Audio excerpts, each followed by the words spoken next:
Tell me what you know about the hood life. Like producing, if you know who I am already, you know I was heavy with the YBC music. A lot of my work was YBC. So like that kind of closed me off from working with a lot of other artists, cause like you know they had a lot of people that didn't like them. They had a lot of people that didn't like them. So like me being affiliated with that and being from the city, like bro, I'm not just any producer. I'm the same streets these niggas rap about. I walk these streets, the same blocks. Feel me? About the city though, like put the beef aside. Like if you gonna work with somebody out of like business wise, I always try to keep. That's the same thing. That's crazy. They mix it in with beef. They mix it in. Oh no, you. At some point you got. It's about money. Like you get what I'm saying? Like I had niggas texting me like, yo, bro, you be dick riding these YBC niggas. I ain't fucking with that. I don't want you to use your beats. I'm like, I'm dick riding because I'm building my name up. I'm working with somebody. I'm building a career with somebody. Right. Like, that's dick riding. It's a lot of hatred. There's a lot of, well, Philly is like, I ain't gonna lie. I'm gonna keep it all the being. I feel like Philly is the worst city to be a rapper in. Especially if you're not a drill rapper. Philly is one of the worst cities to be a rapper in. The support is lackluster. But it's so easy to blow up if you want to blow up the wrong way. If you want, you can go about it the wrong way. Talk about that though, as far as like blow up the wrong way. What do you mean by that? Like Philly, so retarded. The attention span so short. They want like music is an art. You get what I'm saying? Music is really art. Like you really put it together. But for a lot of rappers aren't artists. They just want to hear just say a name, match it to something they haven't. And just say a name. Because entertainment. Get what you want. Mm-hmm.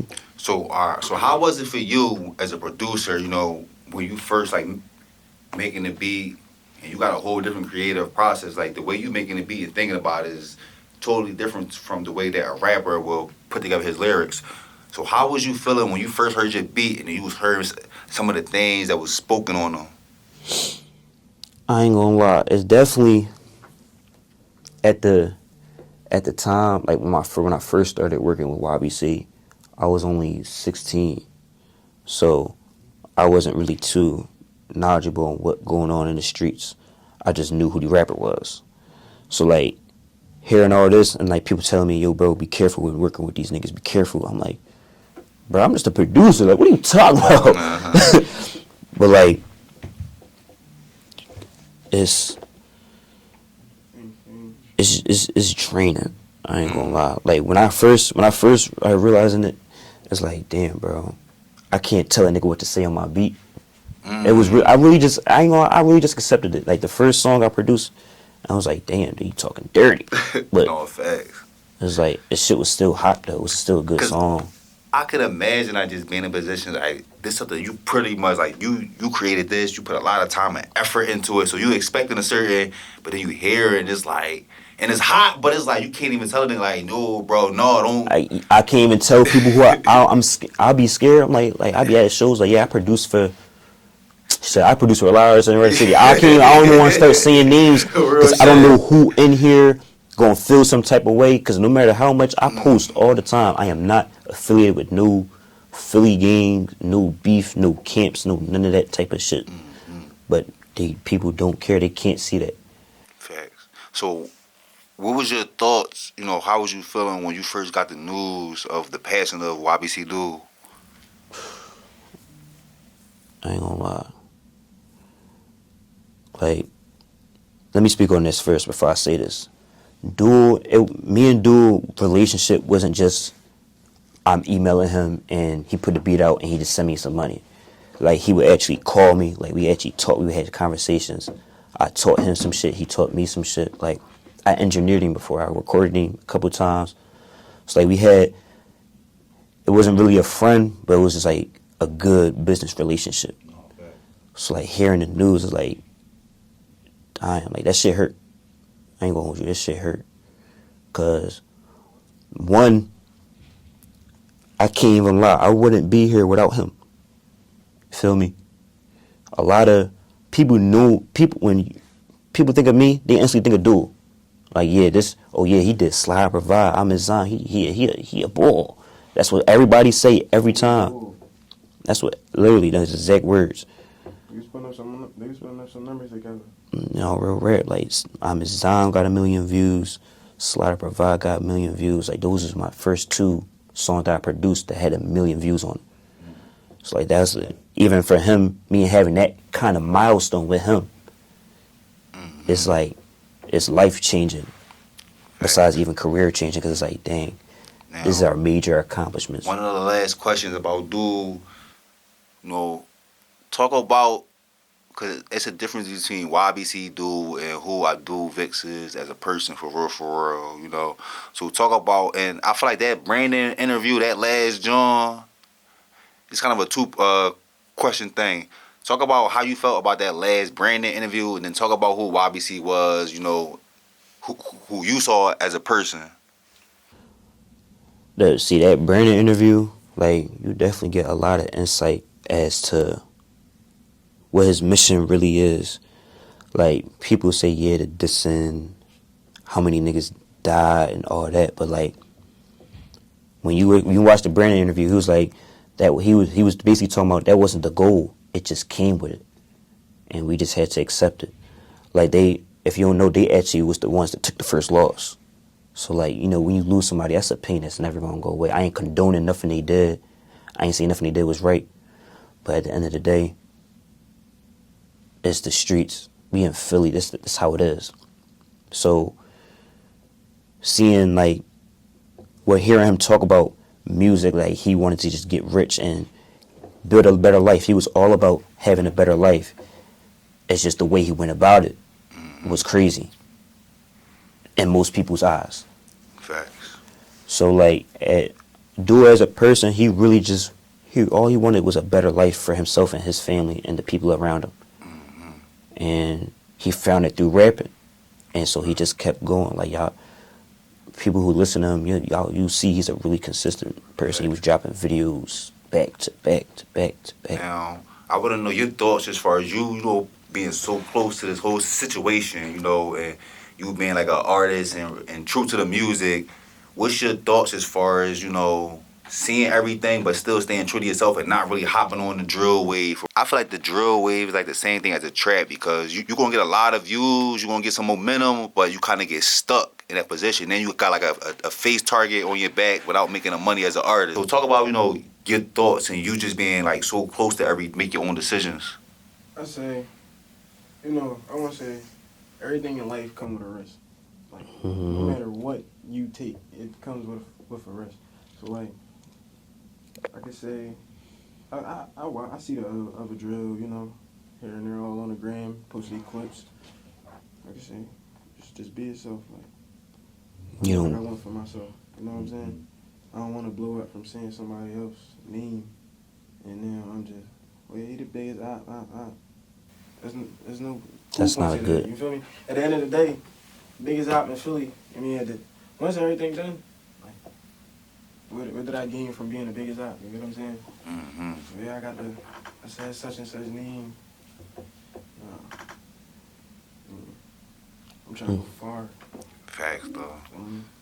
Thanks, though. And so I want y'all to talk about as far as, you know, your relationship as far as an artist and a producer, and then somebody that's actually helping you on the other side of things as far as the business side of things like that. Talk about, you know, your relationship and how important it is to have someone who you can grow with inside this game. But I can say, Andrew, I met him from school. We used to play GTA together. I'm telling you. If y'all ever went smoking GTA, we do that. Wait, you know, you said since 6th grade. And like, I said I play sports and stuff, but I always loved music. And I told you I started playing sports. I'm like, you know how you say, like, I don't know how to put this in words, like, what you looking for is like, you have it already, you just got, you mean? Mm-hmm. I'm sitting weighing my options. I'm looking like other rappers, they be struggling to get in the studio, you get what I'm saying? I know I can rap, I'm not a bad rapper. And I'm with 124/7. So I'm like, maybe this is what is my way out. You know what I'm saying? Mm-hmm. Everybody always told me rap. I denied it. Said, think like, what is my purpose? Maybe music might be it. No, for sure. Like on my side of it, I could see. Like I love music. I just love music. Like it's always been a thing.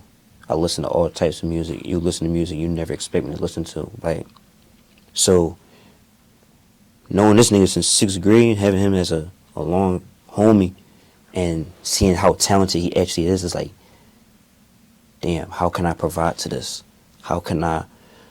I mean, it was never an ego like, oh no, I gotta be better than this nigga. I never felt that way. I'm like, damn, he hot. He can go some. Call me randomly like, bro, you can be a rapper, bro.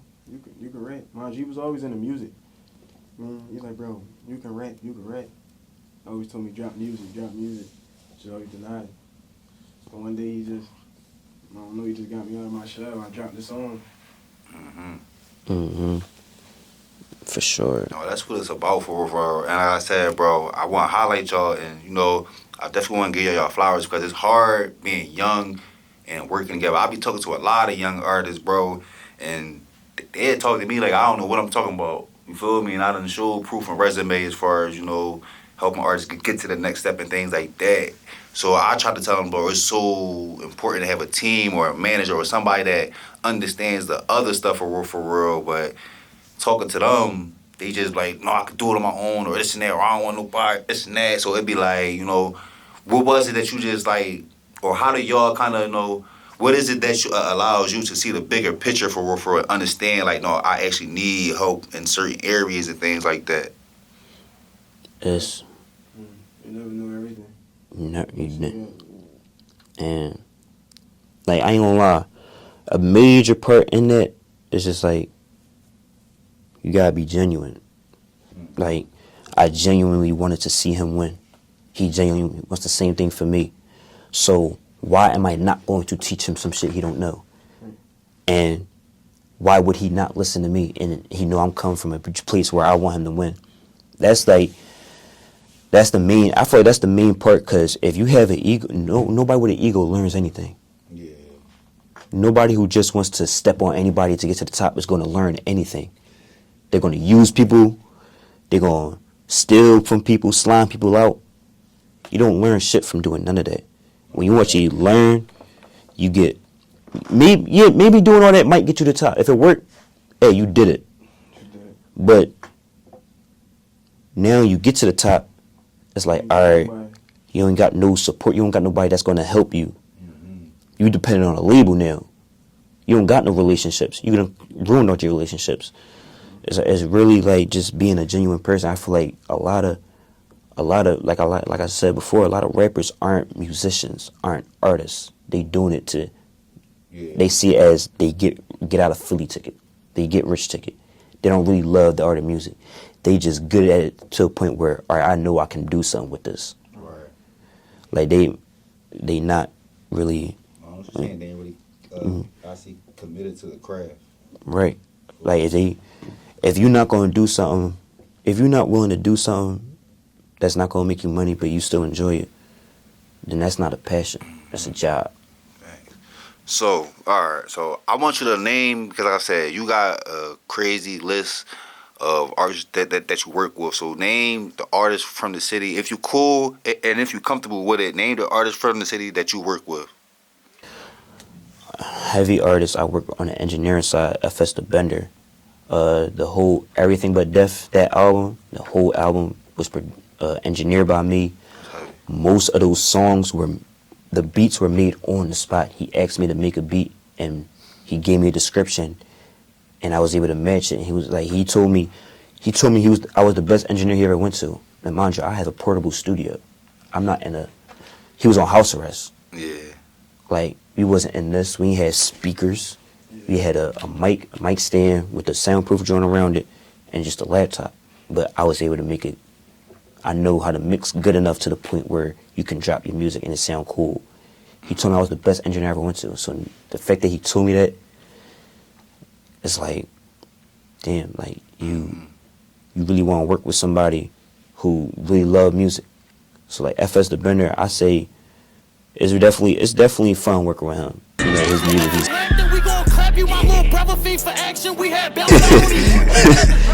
Yeah. I said he's a genuine person. I ain't gonna lie. All streets to the side, he's a genuine person.